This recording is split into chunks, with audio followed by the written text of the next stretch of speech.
Well, hello there. Welcome once again to Get Better Soon, the blog and podcast that help you to win at life.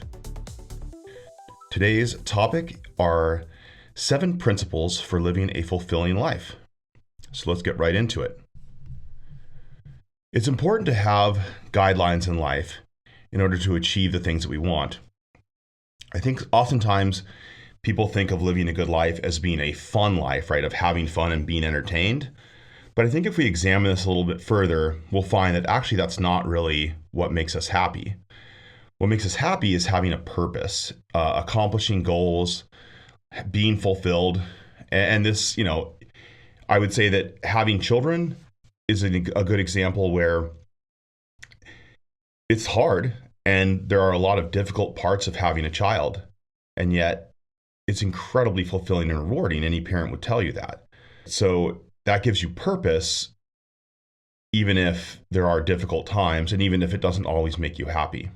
We need to strike a balance of personal growth, relationships, and then, of course, long-term happiness. And I'm not saying it's bad to be entertained. Of course, we want life to be fun and joyous, but we also want to maximize our opportunities to do something great for the world and do something great for ourselves and for our families and for the people that we love.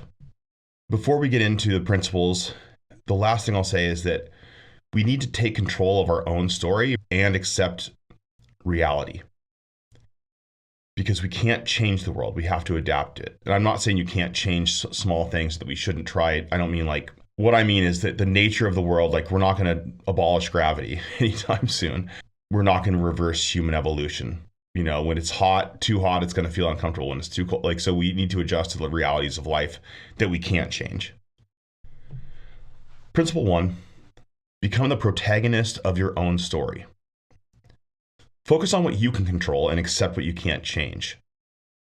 View life, one way to look at life is like a game, right? We can't change the rules, but we can change how we play.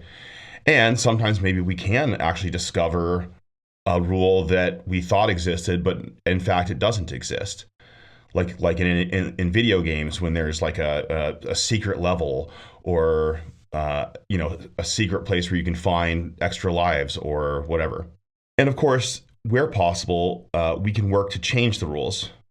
So whether that's voting, protesting, joining committees, volunteering at the local library, or working in groups, we can try to change things that we have the power to change.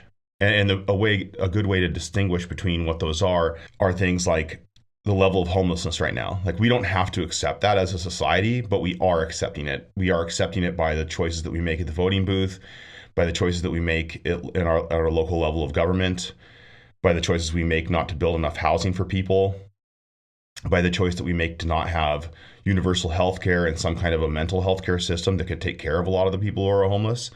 We could do those things, and remember that life is about trade-offs.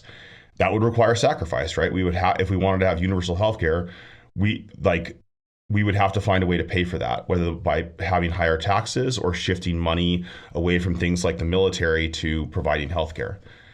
So it's about trade-offs, but we can work to change the systems, and we should when it makes sense to do so. One thing in terms of becoming the protagonist of your own story to remember, once you become an adult, there's no heroes that are coming to save you. And I think that's the scariest part of quote unquote adulting, is that we have friends and we have family members, but unless we want to live with our entire lives with our parents, we have to take control of our own lives. We have to become our own independent, autonomous beings, and we have to look out for our own best interests. Even if you wanted to live with your parents, eventually they're going to die before you in all likelihood, and then who's taking care of you? So we have to become the adult and the hero, our own hero or heroine in our own life. Only we can be the masters of our destiny. One great reference here is there's a Charles Bukowski poem called Nobody But You. And it's utterly fantastic. Definitely check that out. Bukowski was not the greatest human being in terms of his morals. He was kind of a womanizer and a boozer, unfortunately, as a lot of writers are. But his poem about Nobody But You kind of makes that point, that nobody but ourselves can be the hero in our story. Principle 2, Discover your talents while securing your future. So when you're young especially, we should try a lot of different things. And especially a lot of things that are outside of our comfort zone. For example, if you live in a city, it might be worthwhile to go live in the country for a while, even if it's just for a few months. And by country, I mean, somewhere that's rural. And vice versa. If you're rural, it might do you a great bit of good to go live somewhere live in a big city and see what that's like. But we want to try a lot of different things and try to figure out, like, what do we like to do? What are we good at? This can help to craft both our hobbies and ultimately our professions. And when you find something you love, double down on it. When I was in high school, I got super into two things. I got super into baseball and I got super into fly fishing. And that, like, the baseball thing, like, ultimately I didn't end up playing pro or anything, but I did play in college. And it was an incredible opportunity and it taught me a ton. And even though I don't play baseball today, the lessons I learned by playing a sport where you fail 70% of the time and you're still a good hitter, it taught me a ton. And it taught me a lot about accepting failure, about working with my teammates, and so many other things. And then fly fishing, I learned how to tie flies. I built my own rod. I got super into it. And again, that taught me a lot. It got me to think about biology and evolution because you're studying the trout and the insects and like how they behave and interact. Like fly tying, you learn like fine motor skills. I mean, you're tying these tiny little flies with your hands. And for those of you who don't know me, I'm a huge dude. So it's a little bit even more difficult for me because I have big hands and I'm a big guy. When you find something you love, double down on it, whatever that might be. On the flip side, we do need to balance our passion and those passions with practicality. Like, there's a reason that I didn't become a fly fishing guide. Now, that you can make a career of that, but it's very difficult. The guys who are fly fishing guides are experts at it. And regardless, there's not a lot of money in it. At least, I mean, for most guides would tell you that, they're living a fine life, but it's not making them rich by any means. And actually, one mistake that I made is that I became a teacher, and I learned a lot by teaching. And it's not that I regret becoming a teacher or my time teaching, but the fact of it is, it really put me behind the eight ball in terms of where I am financially. Now I'm starting to make up for that now that I've shifted over to becoming a sales dude, but it would have been a lot better for me had I shifted it way earlier, especially when the economy was booming in the mid 20 teens. So you got to think about that, right? We want to follow our passions, and I was passionate about teaching, and I believe deeply in the mission of education. Part of the reason why I'm doing this whole blog and podcast. However, money does matter. We have to pay the bills, and that's one of those harsh realities that it sucks. It's true. Like, I wish that money didn't matter and that everyone could have a big house and all the material possessions that they want. And we're actually getting a lot closer to that than I think a lot of people would like to admit, although the biggest problem is that we have housing. But if we had cheap and affordable housing for everyone, life would be pretty easy, actually, given all the technology and access to different kinds of food and abundance that we have in the modern world. Anyways, I digress. The point is that we have to make those considerations, understanding that, like, money does matter at the end of the day. And so we want to choose whatever we choose as a profession. We want to make sure that that's remunerative enough to live the sort of life that we want to live. One way to do this is to find the intersection between your skills, your interests, and obviously how much those skills and interests could pay if you were to work them as a profession. One thing about whatever you choose to as your job, it doesn't have to be like something that like you're the most passionate about. I know that people say choose something that you're really good at and that you like, and that's good advice. But on the other hand, you may not just be super passionate about your job. Like, I like my job. There's a lot of fun aspects to it, but at the end of the day, like, I would do other things if I could. If someone would just pay me the same salary that I earn at my current job, I wouldn't spend all day, sending emails and trying to solve people's problems, regarding this service. Like, I would do other things. we have to figure out where that intersection lies. And it's okay to ultimately choose a job that's like isn't our top priority, but we can choose a job where we can then do something, we can do our hobbies, right? One of the reasons I wanted to switch careers and make more money is so that I could spend more time fly fishing and skiing. Those are my two biggest hobbies now.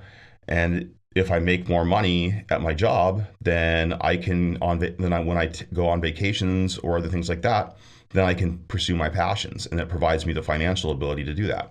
Principle 3, develop resilience and work ethic. I hate to break it to you, but if you haven't figured it out yet, life is hard.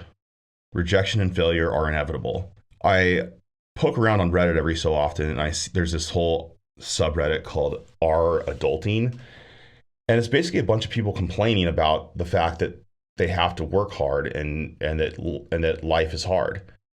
And I'm like, didn't your dad ever tell you that? Didn't your parents ever fucking teach you that life is hard and you're going to experience rejection, you're going to experience failure, and it's not fun to work a job every 5 days a week for 8 hours a day, as most of us do. Like that's just the world. That's like how it is. I mean, and I would love for things to be different, but a lot of these people, and I think a lot of younger generations, I'll just be honest, and I was like, do I really want to get here? Yeah, I'm going to go here. There's like an extended period of adolescence, and I think part of the reason that we have this, I know I always talk about this, but it's going back to the phones. People don't develop as humans because they spend so much time on their phone. They're not doing the things that they would normally do. Like I'm actually really glad that I grew up in a time where we didn't have smartphones, because like I just went outside and played with my friends, and I actually had a lot more latitude. One of the things that I think is unfortunate for teenagers and kids growing up now, their leash is as short as it ever gets, right? Because if they have a phone, their parents can call them at any time. They can probably track their location. When I was a kid, once I left the door, my mom had no fucking clue where I was going to go. And she had no way to contact me until I got a cell phone, which I think was like, in high school sometime. But then like I just had a rule, like be home by a certain time. That's it. And like I came home when I was hungry or tired. So I think part of the thing that now we have, because we have so much technology, is that people don't go out and experience life. They don't experience failure. They don't experience hard things. They don't argue with their friends about the rules of a game that they made up.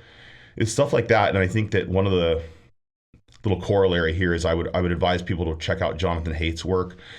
He does really, really excellent research on how phones and social media kind of impacted people's development. And the TLDR is that it's stunted the development. And that's why I think people are really struggling, especially younger millennials and Gen Z, with entering the workforce and becoming adults, is that they haven't developed fully because of the lifestyle that we have now. Like if you think about all the time that you spend on your phone is time that you're not getting better. Let's just think of it that way. You could argue that there are a few things you can do on your phone that make you a better person and teach you life skills, but it has to be very few. I mean, please actually drop those. Tell me argue with me. Tell me why I'm wrong. Tell me and convince me what you can do on your phone. I mean, I just can't think of a whole lot. I mean, I guess you can promote yourself on Instagram or TikTok, and if that becomes something that you can make a business out of, that's great. Other than that, I'm not sure what else you can really do. I mean, I'm not arguing that there are incredible tools that can help us. Like I can listen to an audiobook. That's a good example of something that can help me, or I can listen to podcasts. But in terms of like when I'm on my phone staring at the screen, like if I'm mostly either playing a game or on social media, and I don't think either of those are helping me really to become a good person. It's entertaining, but that's entertainment is not self-development. And we don't have to spend all of our time on self-development, but we also shouldn't spend all of our time on just being entertained. You don't want your gravestone to read, Jeff was entertained, and he spent 33% of his waking hours looking at his phone, scrolling through and looking at hot chicks on Instagram. No, like no, I don't want that to be the story that's written about me at the end of the day. And hopefully, you don't want that story to be written about you either. So we need to develop resilience. Learn to get back up, dust yourself off, use setbacks as springboards to success. There's a great book called The Obstacle is the Way by Ryan Holiday. And he talks about how whatever challenge you're facing, turn that into an opportunity to get better. Also, one thing you can do is just ask for help. If you're struggling with things in life, ask for help. Ask your family, ask your friends. People want to help you more than we know. And I think the other thing is, remember that anytime you take action, you're going to get information. And if you ask your family or friends for help and they don't help you, you might not want to prioritize those relationships. I don't like the idea of cutting people off. And in fact, I wrote another blog about how I think the idea of cancellation or not talking to people is really silly and stupid. At some point, we also do have to decide how much time and energy and effort do we want to invest in our relationships.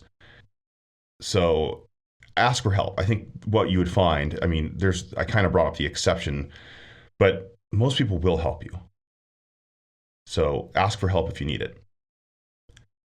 One of the key quotes that I heard, and I forget where I heard it, but it goes like this: discomfort is the price we pay to grow. So I know that it's no one likes suffering. No one likes going through hard things. Like a great example is working out. It's hard. It hurts. I did a bunch of hill sprints yesterday. It's fucking painful, but it's helping me get thinner. It's helping me become more fit. It's helping me become more attractive. It's helping me become healthier and hopefully living a longer life. It's not comfortable. It hurts. That's why people don't do it. But that's how we grow. And that's true not just of fitness, it's true of everything.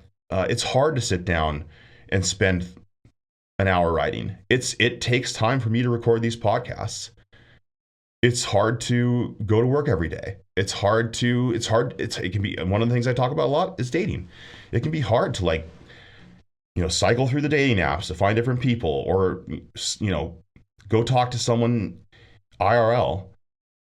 Takes a lot of balls and guts to do that. It's scary. I know. It's scary, and I've done it a lot, and it's scary every fucking time, at least at first. But you push through it. You realize that discomfort is the price we pay to grow, and then you get better, and it does become easier. And I can assure you of that. The last point I would make on this principle number 3 is just to remember that the things most worth achieving rarely come easy. Like, no one gets, unless you're born rich, which, God bless you if you are, but unless you're born rich, good things don't come to people who are lazy and don't work hard. The things most worth achieving are hard. So we should want to do hard things. Purposefully do hard things. One of the things I have my coaching clients do, if they are not willing to approach women in real life, is I'm like, okay, now you have to take cold showers. You have to take ice baths. I make them do hard things so that they can learn that hard things will not kill them. They will make them stronger. And then going and talking to a girl is less hard because they've done hard things and survived that experience. So do hard things, practice it, because the things worth achieving rarely come easy. Principle 4, cultivate relationships and community. The people that we have in our lives can support us when life does become difficult, right? When you do hard things and you fail, you can rely on your friends, you can rely on your family. So we want to nurture those family bonds, even from imperfect families. Everyone has that. It's always the example, right, of the crazy uncle, or maybe we don't have the best relationship all the time with even our mothers or fathers. But our families are the only families that we will ever have. And so it's worth showing those people love and care and kindness to the extent we can. And mostly you'll find people that in any extended family, there's going to be some really good people who will help you, because the bonds of blood are deeper than any other kind of bond that I know of. We also want to develop in-person communities. Obviously, everyone talks about friends. One of the things, going back to the our adulting thing, that people often complain about is they don't have any friends. And to get friends and to maintain relationships, you got to do stuff. I mean, one of my biggest source of friends is all the dudes that I play fantasy football with. Why are we friends, and what reason do we have to hang out? Because we play fantasy football together. We're in the same league. And we do stuff outside of that. Though, like, we need to be involved in activities and hobbies and various things, because the people that you're friends with in college and high school are friends of proximity. They're friends because they're close by. Once you get into adulthood, once you graduate from college, and once you, or maybe even if you don't go to college, you're done with school after high school and you just go out and get a job, you're going to find that those friends of proximity fall away. And then what you need are friends of purpose. So friends who you share life goals with, you share activities with. Women are way better at this than men are, because women will, they'll set up lunch dates with each other. They'll go do things together, just ordinary type things. Whereas men, it's like, men, it's like, we're going to go fishing, we're going to go hunting, or we're going to drink beer together. Men need to do better when it comes to doing ordinary things, like grabbing lunch with your buddy, or going out to dinner, or taking a vacation together. We would do well to copy what women do. The best way to make friends is to find people who share common activities. So if you like to ski or snowboard, join a group, go up on a bus. If you enjoy hiking, make friends when you're out hiking. I'm sure you'll pass lots of people on the trail. Talk to them, make friends, ask them some questions and see what's going on. There's also, almost in any city, there's going to be hiking groups, there's going to be running groups. There's groups of any kind that you can find, people who have shared values and shared interests. And that's one great way to make friendships. And we build those friendships on trust, on mutual understanding, and again, as I just mentioned, on shared experiences and interests. One thing, and I know that this is something that more and more people are not wanting to do, is to find value in life, you might consider marriage and children. Like, having a family, it has an inbuilt structure that is good and makes you happy and gives you purpose, because you have this unit that you're caring for and that you're contributing to. And I don't know any parent who doesn't want their kids to have a better life than they did, and who doesn't want their kids to be happy and successful and thriving. And so you automatically have this purpose of helping your children and raising your children. And you're a team, and you're working together to have a great life, to provide for your children, and to provide for each other. Having children, getting married, and having a family is actually a good thing. I know that there's kind of a lot of people who would poo-poo that, but there's a reason that trad wives are coming back, and that people are considering more traditional relationships, because it's a good system. It leads to a lot of happiness. And without that structure in your life, life is essentially a journey, especially if you're not religious, of narcissistic hedonism, unless you have some other purpose. And what do I mean by purpose? I mean by helping other people. That is ultimately, whether we invent something new, whether we build and create, we ultimately, all economic activity of humans is to help other people. Yes, there are people who steal and do bad things, but for the most part, the stuff that we build makes other people better, and it helps other people. Whoever invented the computer, that person has helped all of us tremendously in inventing that thing. Think about long-term happiness and not just immediate satisfaction. What are you doing with your life that's going to lead you to look back on it at the end and be like, yep, I fucking crushed it? That's what you want. And absolutely, people should not have children if they don't want to. It's not for the faint of heart by any means. But as I mentioned, it is a really good structure and dynamic to have a pretty happy life and a pretty fulfilled life. And it will give you meaning and purpose and happiness ultimately. Principle 5, everyone needs a mission or a journey or a quest. So we want to aim our sights at larger purpose beyond just the day-to-day of life. What are we trying to accomplish? For example, you are listening to my mission right now. My mission is to help other people. I used to be a high school teacher, and my biggest passion and project has been learning more about self-development and self-improvement. throughout my whole life. Like those are the podcasts I listen to. Those are the books that I read, other than, I do enjoy reading fiction as well. This podcast and this blog, the whole point is to help people and to teach lessons that I've learned and that I've learned from others, and some of my own that I've just learned along the way, to help people have a better life. Like what is the purpose of this entire particular podcast is to set out some principles that people can use to guide their lives. We want to have some kind of a mission. So what is it you're trying to accomplish with your life? Being entertained does not equal being long-term happy. So some examples of missions would be like writing a novel, learning new skills. So maybe you want to learn Spanish, or you want to learn jujitsu, or I recently met a young lady who got herself into kickboxing. Like that's fucking kick-ass. Those are kinds of examples of things you can do on a mission. I need to actually, one of my side quests needs to be to start a yoga practice. I know I keep talking about that.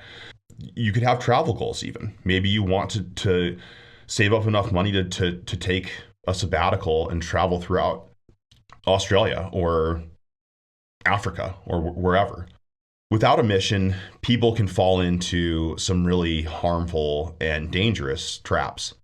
Traps like addiction, anxiety, and depression.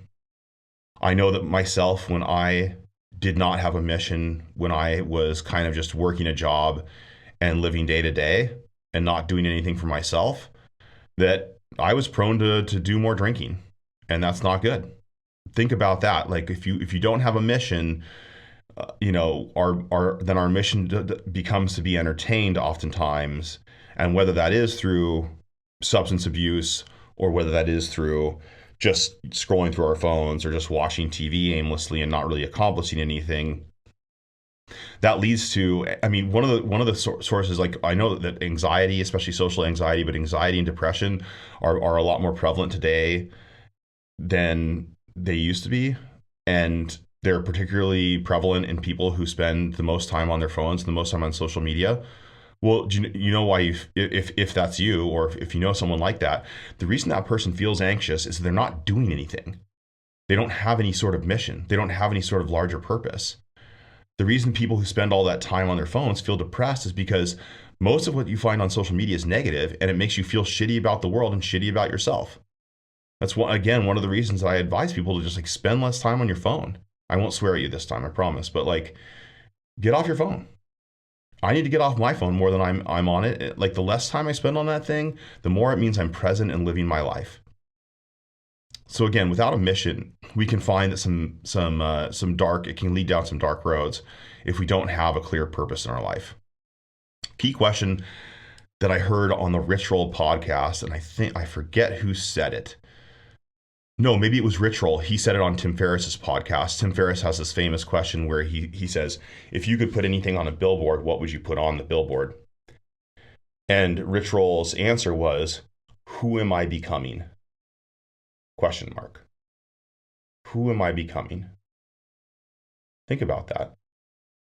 You should, wake up at least once a week and ask yourself that question. Who am I becoming? What am I doing here? What is my larger purpose? And as mentioned earlier, the most meaningful missions involve serving others or contributing to something larger. We feel the best when we're helping other people, so help other people. Principle 6, prioritize your physical health. We only get one body in this life. We need to treat it with respect. So make sure that you get enough sleep, make sure to eat well, make sure that you're doing regular exercise, and then obviously engage in preventative healthcare, like, brush your teeth, floss, get a checkup once a year. This is all stuff that your mom probably taught you. I think too often we abuse our bodies and put our bodies through a lot of stress, and that's not always great. And ultimately, especially as you get older, those problems are going to come back to haunt you. People who get really overweight, when you get into your late 40s, 50s, 60s, that's really bad. Like that's going to cause big problems. And, in the form of whether it's diabetes or heart disease or other things. And so we want to make sure that we take care of our body and that we're fit and healthy. I understand the motivation behind body positivity, and it's possible to be, to appear to be, or to have lots of extra fat or whatever, and still be a healthy person. But I think the thing that I think is dangerous about body positivity is that it basically says, well, you are just, you're good, you're good and perfect, and you don't need to change anything. And it's like, well, if a person is pre-diabetic and on blood pressure medication and they're not doing okay, like that's not body positivity. That's body fucking, you're gonna die soon. Take care of yourself. And I that's not really my focus. And there, because I don't want to try to be an expert on things that I don't know about. So you can certainly find lots of different kinds of diets, and lots of different types of diets can work well in terms of maintaining a good body weight and being healthy. Whether you want to go vegan or vegetarian, keto. Although one thing I would say with keto is I wouldn't go like full hog on just eating a bunch of cheese and bacon. Like try to eat keto foods, which are high fat, high protein, low carbs. Try to find those things that are healthy. There's lots of different diets you can employ to be healthy. And keep in mind too that how you look is 80 or 90% of your diet and 10 or 20% of your exercise. Now you should exercise because that has other benefits like strengthening your heart and lungs and your muscles.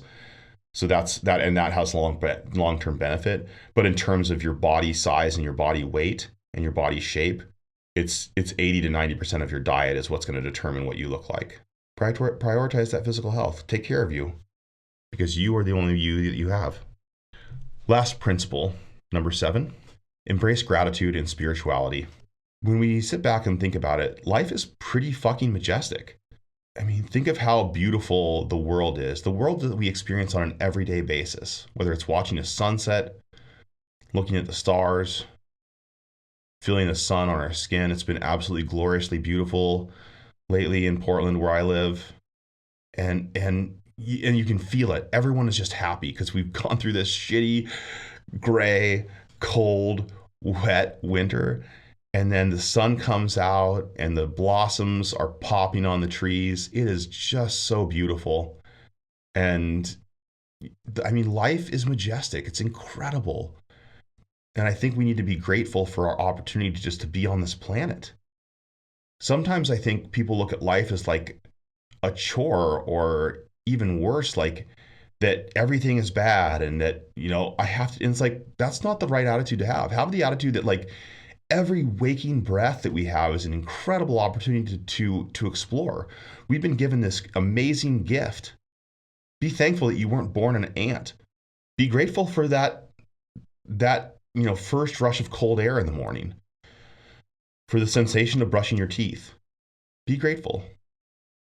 And I know that that's hard. I know that life is hard. I'm not pretending otherwise. But we also have to we're kind of we have inbuilt negativity.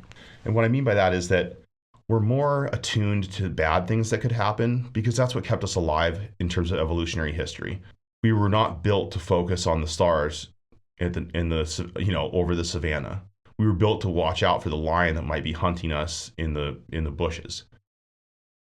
But like, we live in a time, we're lucky enough to live now where in most cases we're safe. In most cases, we have enough food. We have a roof over our heads. We have clothes on our back. We too often forget that, like, even people living in relative poverty relative to everyone else in this world, their lives are better than the kings and queens of old. They have access to greater quantity of food, more variety of food. I mean, nothing in terms of entertainment. I mean, kings and queens in the 1600s, they had court jesters. Now we have like a million different TV shows that we can stream. Any movie that you want at your fucking fingertips. We have an incredible smartphone in our pockets that, yes, has some downsides, but it's also glorious. Like, I can listen to an audiobook, I can watch movies, I can play games. Our capacity to be entertained has never been greater than what it is now. One thing we can do to practice gratitude and kind of make it more of a thing, since we do have that negativity bias, is like do a gratitude journal. I used to have my students do this, and we would all start in the morning or whenever, the beginning of class, And I would say, just write down 3 things for which you are thankful. And then we would all write down our 3 things. And then I would ask students, if they wanted to volunteer and talk about their 3 things. And I would give them examples of my own life if they asked me. And that's a really great way to do it. We can just, I think, be grateful by journaling generally about what we're grateful about, and about maybe just focus on one thing that happened in your day that was really good, even if the rest of your day was really shitty. And then one last thing I'll say here in terms of grace, gratitude, and spirituality, it's okay to pray, even if you're an atheist. Even if you don't believe there's a God, sometimes it's worthwhile just to look up to the skies and say, hey, God, I really just need a win right now. I need something good to happen for me. Just to speak those words into existence feels good. And I can tell you from my experience, God will answer. I know that a lot of people don't believe that, and you don't have to believe it. You can believe whatever you want, and if you think I'm naive. But when I've prayed, oftentimes I've gotten the things that I've prayed for. And that's part of the reason that I have faith and that I am a Christian. And you don't have to be a Christian. You can, whatever, or again, you don't have to believe in God at all. But I do think that having a spiritual aspect to your life is important, even if it's just awe and wonder and gratitude for the majesty of the world. But if you haven't ever tried praying, try it and see. It will make you feel good. I can guarantee that. You will feel better having spoken your prayer. Maybe you're pissed off and you just want to express, like, hey, God, all these things are or hey, goddess, or hey, great mystery or great spirit. Why is all this happening to me? Why is everyone mean to me? Speaking those words to the great beyond, to the great mystery of whatever is out there, it feels good. And I really strongly recommend that people try that out. So that's it for today. Again, these are 7 principles. Just to quickly review. Principle 1, become the protagonist of your own story. Principle 2, discover your talents while securing your future. Principle 3, develop resilience and work ethic. Principle 4, cultivate relationships in community. Principle 5, find purpose in a mission or journey. Principle 6, prioritize your physical health. And Principle 7, embrace gratitude and spirituality. And I think that if you make these 7 principles the focus of your life, you will live a very happy, purposeful, and beautiful life that you will look back on when it's all said and done and be like, yeah, bruh, I fucking crushed it. As always, if you want to get in touch with me, my email is jallengetbetter@gmail.com. You can always drop comments if this is on YouTube. If it's on my Substack, getbettersoon.substack.com. Comments are reserved for those who pay and support my work, because I don't want a bunch of maniacs on the internet commenting on everything. And as on YouTube, what I said last time, let's please be kind in our comments. Fine to disagree, but if you're a total jerk, I am going to block you. So don't do that. Very much appreciate you taking the time to listen to me ramble on about these various topics. And that is all for today, friends. Thank you for listening to Get Better Soon. I hope this helps you win the game of life. Namaste, my friends.